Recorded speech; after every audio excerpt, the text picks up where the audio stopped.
আলোচনার বিষয় দৈনন্দিন জীবনে স্বামীজির নির্দেশিত চতুর্যোগ সমন্বয়।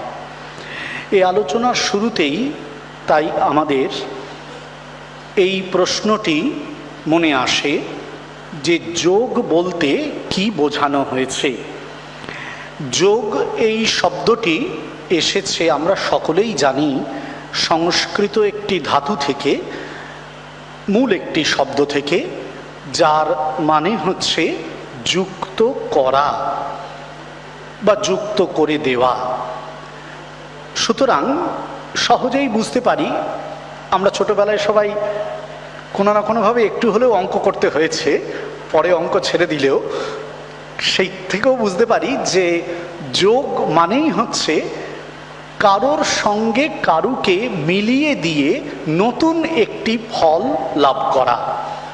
বস্তুতপক্ষে আমাদের ভারতীয় শাস্ত্রেও বা আধ্যাত্মিক দুনিয়াতেও যখন যোগ শব্দটি ব্যবহৃত হয় তখন এই অর্থেই ব্যবহৃত হয়।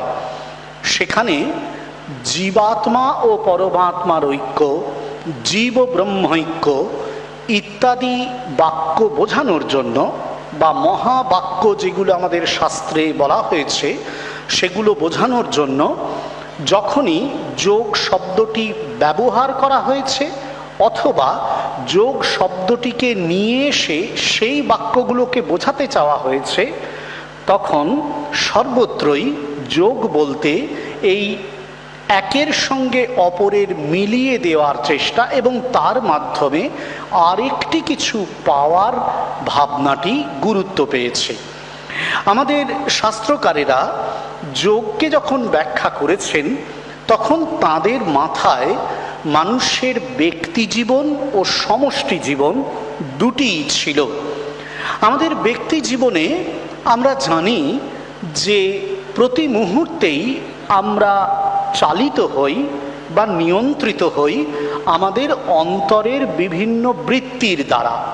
আমরা সহজ বাংলায় সহজ ভাষায় সেটাকে বলি এটা আমাদের ইচ্ছা করলো, এটা হলে ভালো হয়। এগুলো আসলে কিছুই নয়, আমাদের অন্তরের বৃত্তি। এই বৃত্তিগুলোই আমাদেরকে পরিচালিত করে, শুভ হোক অশুভ হোক যে কোনো কিছুতেই। এখন এই যে বৃত্তিগুলো, এই বৃত্তিগুলোকে যদি আমরা নিয়ন্ত্রণ করতে পারি এবং ধীরে ধীরে এই বৃত্তিগুলোকে নিরুদ্ধ বা সম্পূর্ণ বন্ধ করে দিতে পারি, তাহলে বৃত্তিগুলো তৈরি হয় যেখান থেকে সেটি অস্তিত্বটাই প্রায় অস্বীকৃত হয়ে যাবে। বৃত্তিগুলো তৈরি হয়, শাস্ত্রকাররা বলছেন, আমাদের অজ্ঞান থেকে, অবিদ্যা থেকে, অর্থাৎ পরম সত্যকে, পরম শ্রেয়কে, ঈশ্বরকে না জানা, না বোঝা, এর থেকে। সেই জন্যই পতঞ্জল যোগসূত্রে শুরুতেই বলা হয়েছে যোগা চিত্তবৃত্তি নিরোধঃ, অর্থাৎ চিত্তবৃত্তিগুলোকে থামিয়ে দিতে হবে। ওগুলোকে নিয়ে কিন্তু চললে আমরা এই শ্রেয় তত্ত্ব বা পরম তত্ত্ব লাভ করতে পারবো না। ভগবদ গীতায় ভগবান কৃষ্ণ অর্জুনকে এটাই বলেছিলেন একটু অন্যভাবে। আসলে এই বৃত্তিগুলো আবার কি করে? বৃত্তিগুলো আমাদের মধ্যে প্রতি মুহূর্তেই নানান রকম দুঃখের অনুভূতি সৃষ্টি করে। আমরা ভাবি আমরা সুখ পাবো, কিন্তু জানি কিছুক্ষণ পরে দুঃখ আসবেই। যদি নাও জানি তাহলে দুঃখ এসে সেটা জানান দিয়ে যায় যে দেখো আমি কিন্তু পৌঁছে গিয়েছি, যদিও সুখের নেশায় আমরা সবসময় চলেছি। এই যে প্রতি মুহূর্তে দুঃখের সঙ্গে থাকা, এটাই আমাদের জীবনের যেন একটা পরিণতি, নিয়তি, অব্যর্থ একটি ফলশ্রুতি হয়ে দাঁড়াচ্ছে। ভগবদ গীতায় কৃষ্ণ অর্জুনকেই তাই বলেছিলেন এই যে দুঃখ সংযোগ, এটাকে উনি বলেছিলেন দুঃখ সংযোগ। বলছেন তং বিদ্যাদ দুঃখ সংযোগ বিয়োগম যোগ সঙ্গীতম। এই দুঃখের যে সংযোগ তার থেকে বিয়োগ, অর্থাৎ দুঃখের সংযোগটাকে বাদ দিয়ে দিলে, যোগ বিয়োগ তো আমরা সবাই জানি, ওটাকে মাইনাস করে দিতে হবে, বাদ দিয়ে দিলে যেটা থাকবে সেটা কি বলছেন, সেটাই হচ্ছে যোগ। এই দুঃখের সংযোগটাকে বাদ দিতে পারলেই আসলে যোগ। দুঃখের সংযোগ বাদ দিতে পারলে কি হবে? আমরা এই যে দুঃখ উৎপত্তির মূলে যে চিত্তবৃত্তি, তার উৎপত্তির মূলে যে অজ্ঞান, যা কিনা আমাদের এই ঈশ্বর, চৈতন্য, ভগবান ইত্যাদিকে বোঝার ক্ষেত্রে অন্তরায়, সেটা চলে যাবে, ব্যাস তাহলেই আমাদের ভেতরের চৈতন্য প্রস্ফুটিত হবে। সেই জন্যই ভগবান এটি বলেছিলেন। কিন্তু এটা একটু যেন দুটোই একটু এই বাদ দিয়ে দিতে হবে, একটু ছেড়ে দিতে হবে, একটু থামিয়ে দিতে হবে, এই রকমভাবে বলা দেখে মনে হতে পারে এটা যেন একটু নেতিবাচক, একটু নঙর্থক দিক থেকে সংজ্ঞা দেওয়া হলো।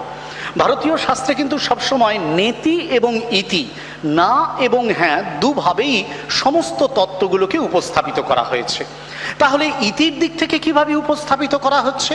বলা হচ্ছে, ভগবান গীতাতে বলেছেন, সিদ্ধ্য সিদ্ধ্য সমো ভূত্বা সমত্বম যোগ উচ্যতে।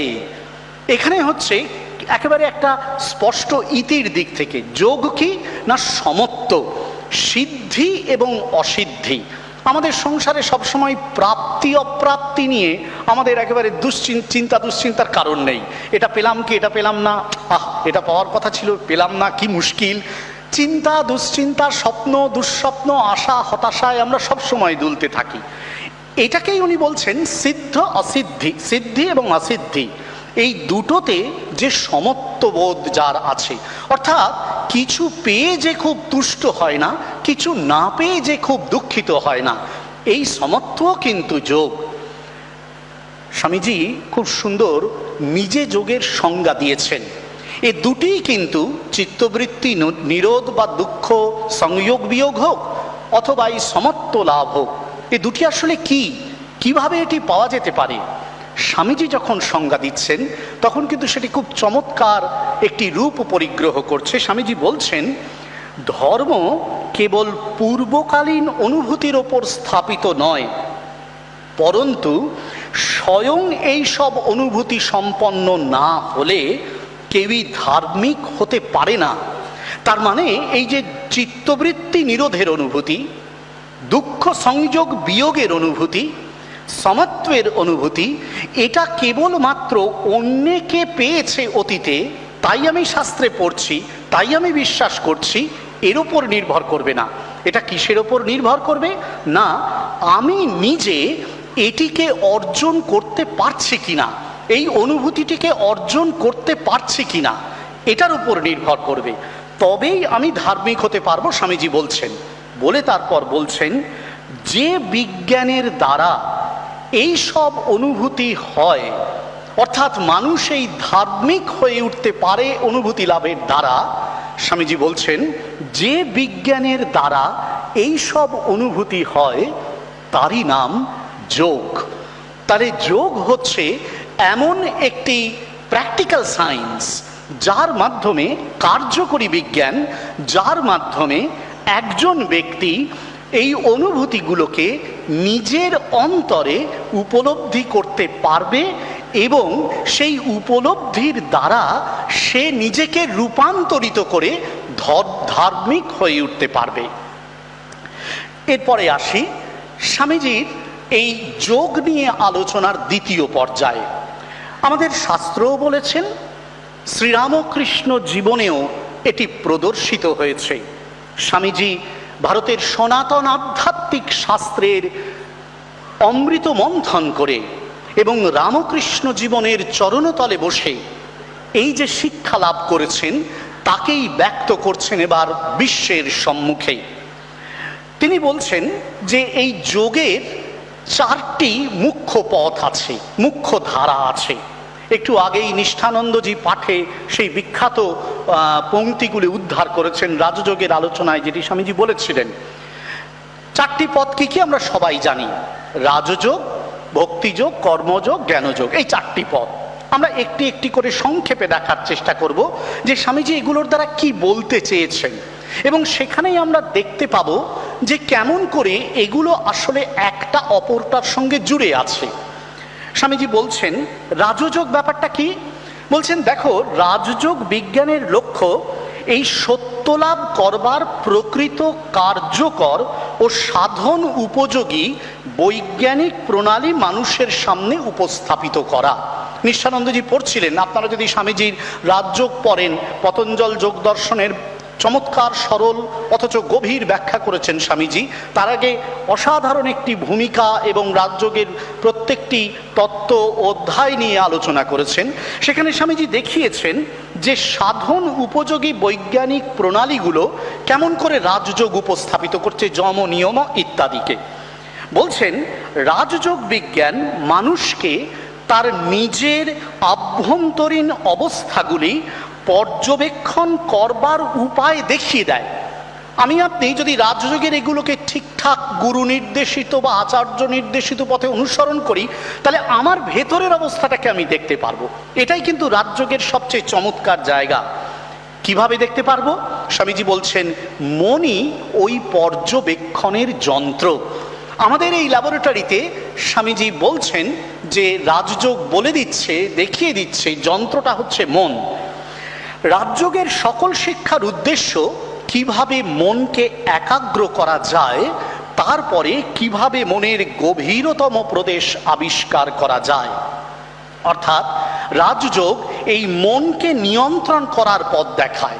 আসলে সহজভাবে যেটাকে বলেছেন মন নিয়ন্ত্রণ, সেটাই হচ্ছে এই চিত্তবৃত্তিগুলো নিয়ন্ত্রণের পথ দেখায়।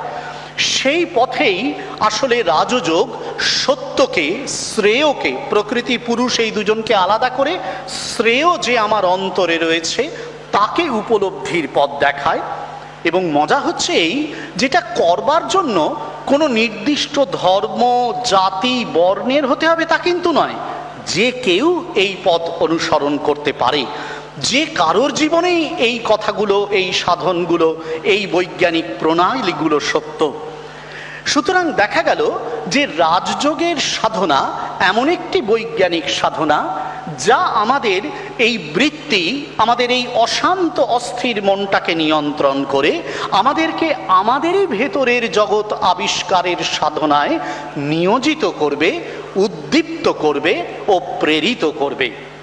তাহলে কর্মযোগে কিভাবে আমরা এগোই? স্বামীজি বলছেন নিরন্তর কর্ম করো, কিন্তু একটি তরঙ্গ যেন মনকে পরাভূত না করতে পারে। নিরন্তর কর্ম করে যাও, কিন্তু নিজেকে বন্ধনে ফেলো না। সোনার নেউলের বিখ্যাত গল্প আছে, সেটিকে উদ্ধার করেছেন স্বামীজি কর্মযোগের বক্তৃতায়, এবং সেই সোনার নেউলের গল্পটা বলে বলছেন, এখন তোমরা বুঝেছ তো কর্মযোগের অর্থ কি? এর অর্থ মৃত্যুর সম্মুখীন হয়েও মুখটি বুঝে সকলকে সাহায্য করা। দরিদ্রদেরকে তুমি যে দান করছো তার জন্য বাহাদুরি করো না, অথবা তাদের কাছ থেকে কৃতজ্ঞতা আশা করো না, বরং তারা যে তোমাকে তাদের সেবা করবার সুযোগ দিয়েছে সেই জন্যে তাদের প্রতি কৃতজ্ঞ হও। বিরাট একটি আইডিয়াল তুলে ধরছেন, আদর্শ তুলে ধরছেন। প্রথমে বলেছিলেন নিরন্তর কর্ম করতে হবে। জগতে আমরা বুঝতে পারি জন্মানোর পর থেকে কর্ম করে উপায় নেই। ভগবান কৃষ্ণ অর্জুনকে বলেছেন যে কর্ম ছাড়া আমরা এক মুহূর্ত থাকতে পারবো না, এবং ভগবান নিজে বলেছেন যে তিনিও কর্ম করে চলছেন। কিন্তু কিভাবে কর্ম করতে হবে? স্বামীজি বলছেন যে তা যেন আমাদের বন্ধনে না ফেলে, আসক্তিতে না ফেলে। ভগবদ গীতায় অর্জুনকে কৃষ্ণ বলেছিলেন মুক্ত সঙ্গ সমাচার, অর্থাৎ কোনো আসক্তির দ্বারা আবদ্ধ হয়ে তুমি কিন্তু কর্মে লিপ্ত হয়েও না অর্জুন। স্বামীজিও সেই কথাই বলছেন। এবার এই আসক্তিবিহীন কর্মের সাধনাটি বলছেন সোনার নেউলের ওই দৃষ্টান্তটি দিয়ে, যেটি আসলে শিবজ্ঞানে জীব সেবার মহত্তম আদর্শ, যেটিকে পরবর্তীকালে আমাদের পূজ্যপাদ স্বামী গম্ভীরানন্দজি বলেছিলেন সেবা যোগ। এটির দ্বারাই কর্মযোগের আদর্শকে আমরা সম্পূর্ণরূপে রূপায়িত করতে পারি আমাদের জীবনে। সেটিকে বলছেন যে আমি এমনভাবে সেবা করব যাতে অন্যের কাছ থেকে কৃতজ্ঞতাটাও দাবি করব না। কে কি করলো, কে কি বলল, কারোর জন্য অপেক্ষা করব না। আমি কেবল এই জন্যই সেবা করব যে আমার সামনে যিনি আছেন তিনি শিব, তিনি তাতে তুষ্ট হলেন কি রুষ্ট হলেন, কৃতজ্ঞ থাকলেন কি কৃতঘ্ন হলেন, সেটি দেখার দরকার নেই। এই যে অবস্থাটি, এটি কিন্তু আমাদের সাধনা এবং এটি আমাদের সিদ্ধি। এই সাধনায় কর্মযোগে যে লিপ্ত হতে পারে সে কিন্তু কখনোই কোনো আসক্তিতে বদ্ধ হয় না। কেন হয় না? তার কারণ যেহেতু সে ফলের ওপর নির্ভর করছে না, কে তুষ্ট হলো কে রুষ্ট হলো দেখছে না, স্বাভাবিকভাবেই সে কারোর সঙ্গেই নিজেকে যুক্ত করে দিচ্ছে না, নিজেকে সম্পূর্ণ অনাসক্ত রেখে তার জন্য যে কাজটুকু ঈশ্বর এই জগতে বরাদ্দ করেছেন সেটুকুনি কেবল করছে ঈশ্বরের নাম নিয়ে। ভগবান বলেছিলেন যা কিছু করবে, যজ্জুহোসি দাদাসি, যা কিছু সমস্ত কিছুই আমাকে তুমি অর্পণ করো। সে জানছে যে এটি আসলে ভগবানেরই কাজ, আমি করছি। ঠাকুর বলেছিলেন না, নাবালকেরই অছি। সেই রকম সে যেন কেবলমাত্র ভার নিয়ে কাজটি করে যাচ্ছে, সেখানে তার কোনো আসক্তি নেই। ভক্তিযোগের সাধনাও কিন্তু স্বামীজি বলছেন এরই কাছাকাছি গিয়ে পৌঁছয়। কিভাবে? বলছেন ভক্তিযোগী এই জীবন সংগ্রামের অর্থ জানেন। কি জীবন সংগ্রাম? এই যে নিত্য আমাদের বাসনার সঙ্গে, আমাদের বৃত্তির সঙ্গে, আমাদের চাওয়া পাওয়ার সঙ্গে আমাদের লড়াই, এটাই আমাদের জীবন সংগ্রাম। স্বামীজি ভক্তিযোগে বলছেন যে একজন ভক্তিযোগের সাধক জীবন সংগ্রামের এই তাৎপর্যটুকু বোঝেন। তাই ভগবানের প্রতি প্রবল আকর্ষণকে দিয়ে তিনি আর সমস্ত আসক্তিকে নষ্ট করিয়ে ফেলতে পারেন। তিনি কি করেন? এই যে আসক্তিগুলো রয়েছে, কর্মযোগ করবার সময়ও যেটা আমরা দেখেছিলাম, রাজযোগের সময়ও কিন্তু আমরা দেখেছিলাম যে চিত্তবৃত্তিগুলোই কিন্তু আমাদেরকে এই সংসারে বদ্ধ করে রাখছে। এটা চাই, ওটা চাই, এটা নয়, ওটা নয় ইত্যাদি বলে। কর্মযোগেও কিন্তু আমাদের এই কাজ করছে, সুতরাং একটা প্রতিদান চাই, এই আসক্তি ছিল। ভক্তিযোগের সাধকও কিন্তু দেখছেন এই আসক্তিটাই, এই বাসনাটাই মূল। শ্রী শ্রী মা বলেছিলেন না, প্রার্থনা করতে হলে শুধু একটি প্রার্থনাই সবচেয়ে বেশি করা দরকার, সেটি নির্বাসনার প্রার্থনা। অর্থাৎ যে কোনোভাবে এই বাসনা থেকে মুক্ত হওয়া। ভক্তিযোগী কি করছেন? বলছেন তিনি তার অন্তরের সমস্ত আসক্তিকে নাশ করেন ভগবানের প্রতি প্রবল আকর্ষণ দিয়ে। তিনি দেখেন ভগবানই তার সন্তান, সন্তানকে যে ভালোবাসা তিনি দিচ্ছেন সেটি আসলে তিনি ভগবানের প্রতি ভালোবাসায় রূপান্তরিত করেন। স্বামী স্ত্রীকে যে ভালোবাসা দেয়, স্ত্রী স্বামীর প্রতি যে ভালোবাসা প্রকাশ করে, ভক্তিযোগের সাধক সেই ভালোবাসাকে ভগবানের দিকে ঘুরিয়ে দেওয়ার চেষ্টা করেন। ঠাকুর বলেছিলেন না, মোর ঘুরিয়ে দে না। এই মোর ঘুরিয়ে দেওয়া, সংসারের যে বৃত্তিগুলো আপাত দৃষ্টিতে আমাদের বন্দি করে, স্বামীজি বলছেন ভক্তিযোগের সাধক সেইগুলোকেই ব্যবহার করে ভগবানের দিকে নিয়ে চলে যান নিজেকে। এই অনন্ত প্রেম তার হৃদয়ে তাই প্রবেশ করতে পারে, এবং সেই কারণেই তখন ভক্তি সাধকের অন্তরে আসক্তির আর বিন্দুমাত্র স্থান থাকে না। সুতরাং দেখা গেল ভক্তিযোগের সাধকও কিন্তু এই আসক্তি থেকেই মুক্তি লাভের জন্য ভগবানের কাছে সমস্ত কিছু অর্পণ করছেন। জ্ঞানযোগী কি করেন? স্বামীজি লিখছেন আসলে আমাদের সমুদয় জ্ঞান, সমুদয় দুঃখ অজ্ঞান প্রসূত। স্বামীজি লিখছেন আমাদের সমুদয় দুঃখ অজ্ঞান প্রসূত। অজ্ঞান আর কিছুই নয়, এই বহুত্বের ধারণা। বেদান্ত বলেন এই প্রভেদ বাস্তবিকই নেই। আমাদের অজ্ঞান থেকেই আমরা শুরুতেই দেখেছিলাম, পতঞ্জল যোগদর্শনে বলেছিলেন যে চিত্তবৃত্তি সমূহ সৃষ্টি হয়েছে, তার থেকে আসক্তি ইত্যাদি এসেছে। সেটি কিন্তু জগতে আমাদেরকে বিভিন্ন ভেদ রচনায় বাধ্য করছে।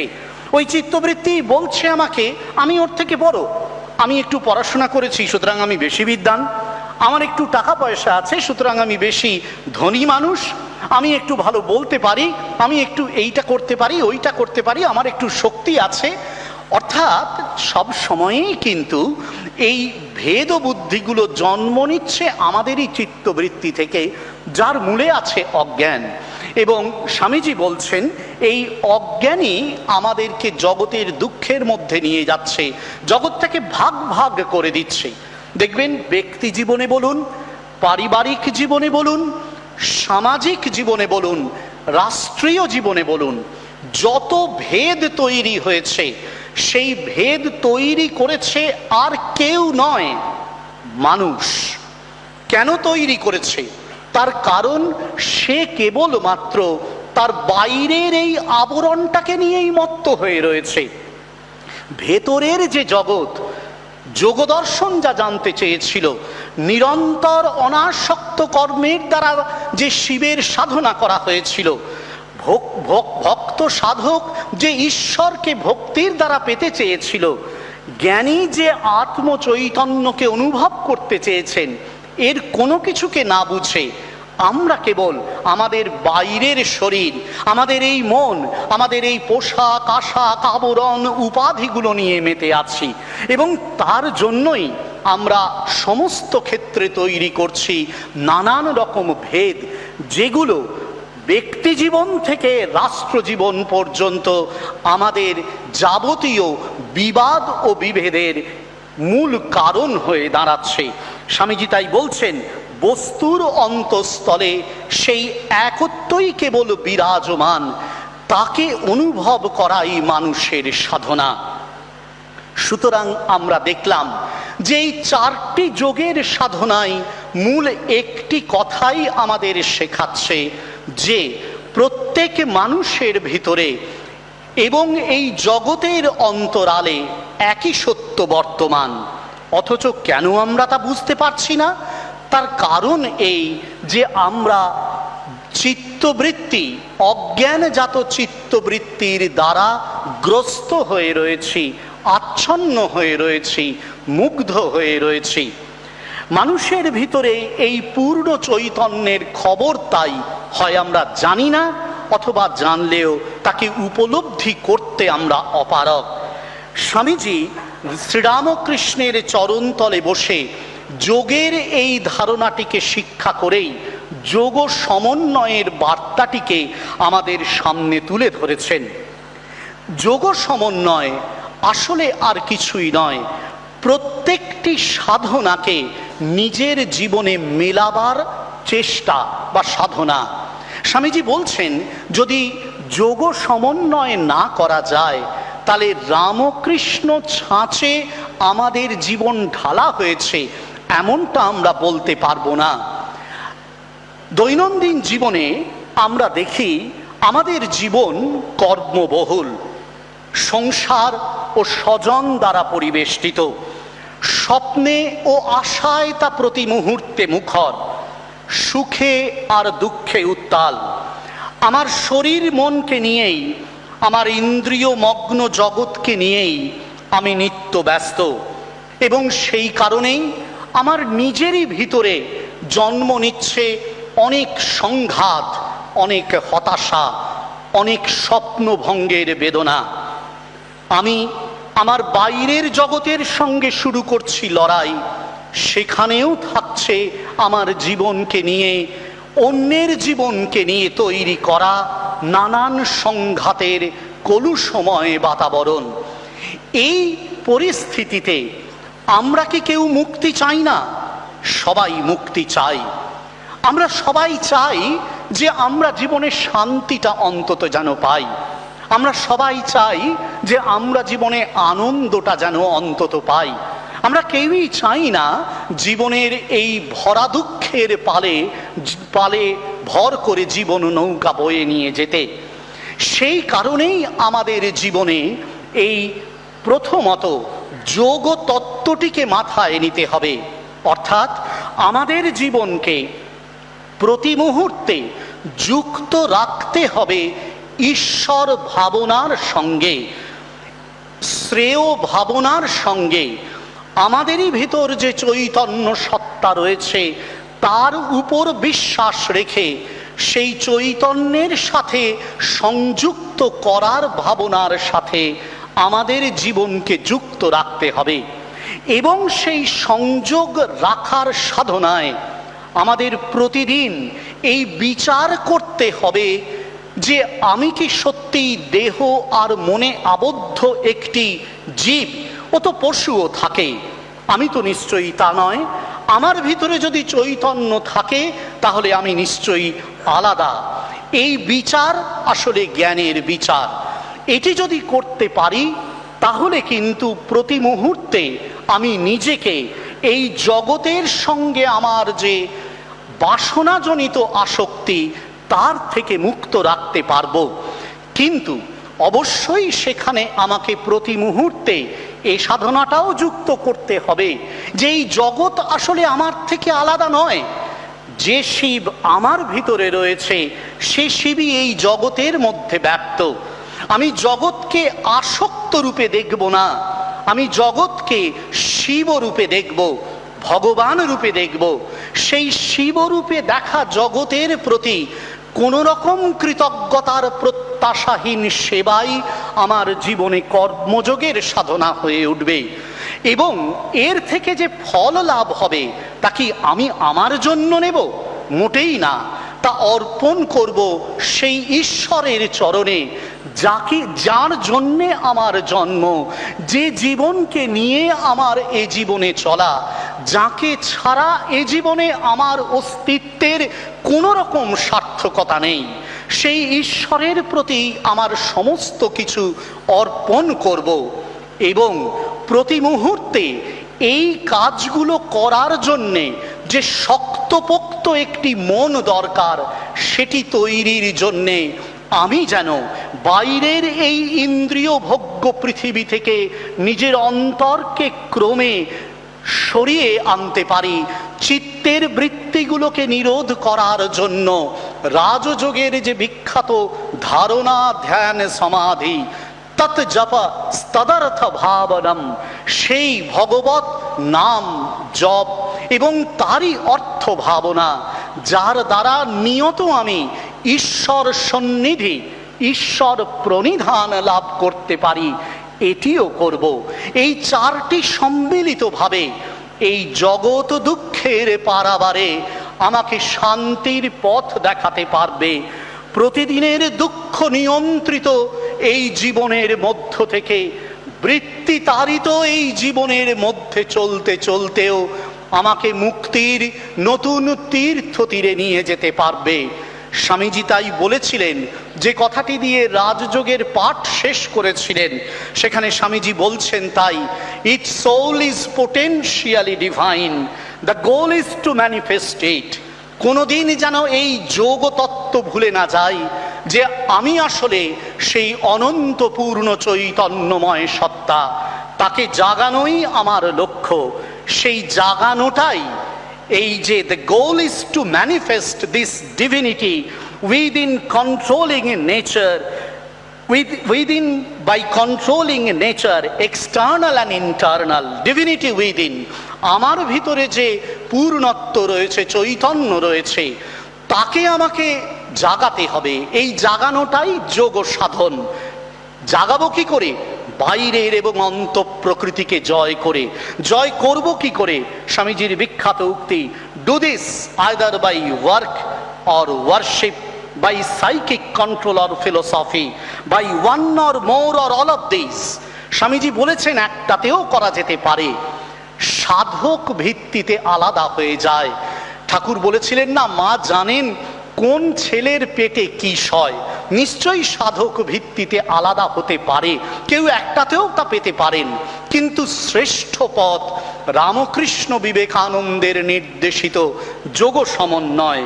This is the whole of religion, doctrine or dogmas or rituals or books or temples or forms are but secondary details। বাকি সব গৌণ।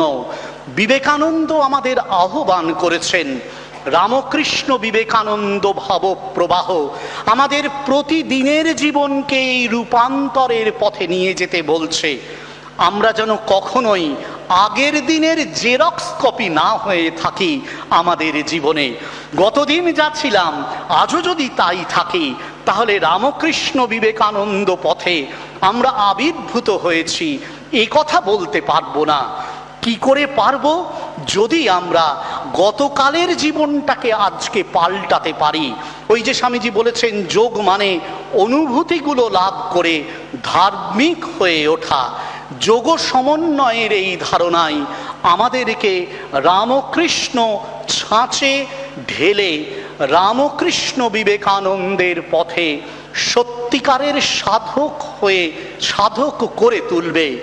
স্বামীজি প্রার্থনা করেছিলেন ঠাকুরের কাছে, চলো প্রভু, চলো তব বাধাহীন পথে ততদিন, যতদিন ওই তব মাধ্যম দিন প্রখর প্রভায় প্লাবিত না হয় বিশ্ব। যতদিন নরনারী তুলি উচ্চ শির নাহি দেখে টুটেছে শৃঙ্খল ভার, না জানে শিহরানন্দে তাহাদের জীবন নূতন। এই নূতন জীবন চাই। স্বামীজি ঠাকুরের কাছে আমাদের জন্য প্রার্থনা করেছেন। সে প্রার্থনা যেন আমরা শুনতে পারি, মর্মে মর্মে উপলব্ধি করতে পারি। এ পুণ্যতীর্থে ভগবত চরণে এই হোক আমাদের দিনারম্ভের ও দিনান্তের প্রার্থনা।